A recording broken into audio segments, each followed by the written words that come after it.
Charles Chevalier, vous êtes directeur des propriétés bordelaises du groupe Domaine Baron de Rothschild.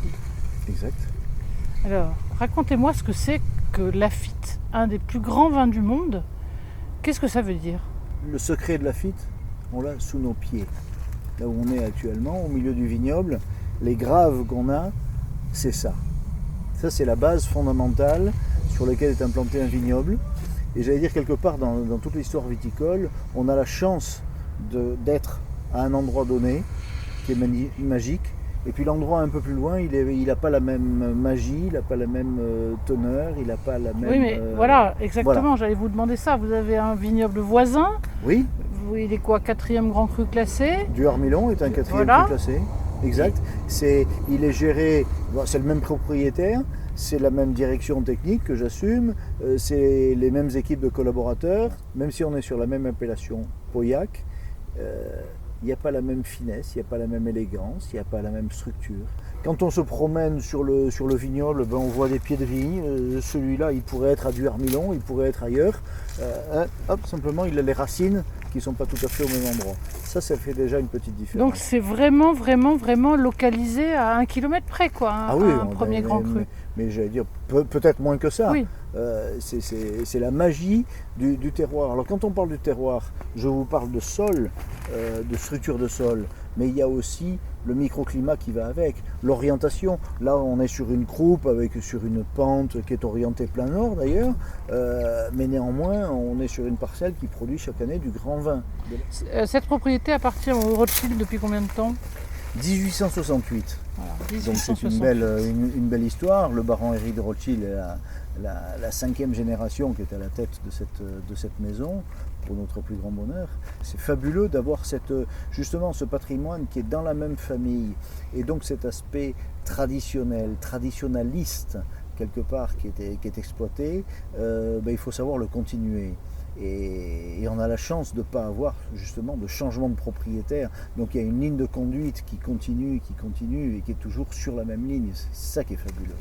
Donc il y a quand même une grande question de l'homme qui est propriétaire de cet endroit. Un homme ne fera pas le même vin qu'un autre homme. Alors, un homme ne fera pas le même vin qu'un autre homme. Oui peut-être, mais j'ai envie de dire non. J'ai envie de dire non parce que la nature prend le dessus. Le terroir de Lafite, il est quand même magique. Et on a cette propriété de du Harmilon qui est juste à côté, sur laquelle on applique les mêmes techniques de travail, la même volonté qualitative, tout ce qu'on veut de mieux, et néanmoins, on a toujours une différence. Et donc, le terroir domine. Même si j'ai une carrière qui représente, c'est vrai, maintenant 29 ans dans la maison, c'est un laps de temps de rien par rapport à toute l'histoire, par rapport au terroir qu'on a sous les pieds, qui existe depuis le Quaternaire et même avant, et qui ne subit pas de changement. Parlons du millésime, donc, puisque un millésime ne ressemble pas à un autre, bien sûr. Chaque millésime est différent. Chaque millésime est différent dans sa culture de vignoble, dans sa date de vendange, dans son process de maturité, et puis ensuite dans l'assemblage final qui est fait une fois que les vendanges sont terminées et que les vinifications sont terminées, où on va déguster toutes les cuves qui sont dans le cuvier et qui représentent chaque parcelle de vigne.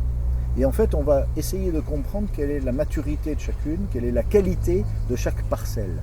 Et c'est ça qui est important et qui est passionnant d'ailleurs. Donc le maître mot en face d'une vigne, c'est l'humidité.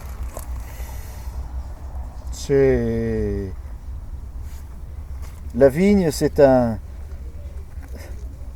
une consoeur, c'est un élément dans la chaîne indispensable qu'il faut extrêmement respecter et qu'il faut savoir, j'allais dire, un peu bichonner avec amour, avec passion pour arriver jusqu'au bout du produit. La vigne est capable de très très grandes choses. Elle est capable aussi de nous décevoir quelquefois. Bon, c'est la vie, c'est comme ça. Alors rendez-vous en 2013. Rendez-vous en février-mars 2013 pour déguster le produit de ces grappes qui ne sont pas encore totalement formées. Et il faut leur laisser le temps. Oui, le maître mot, finalement, le temps. Oui.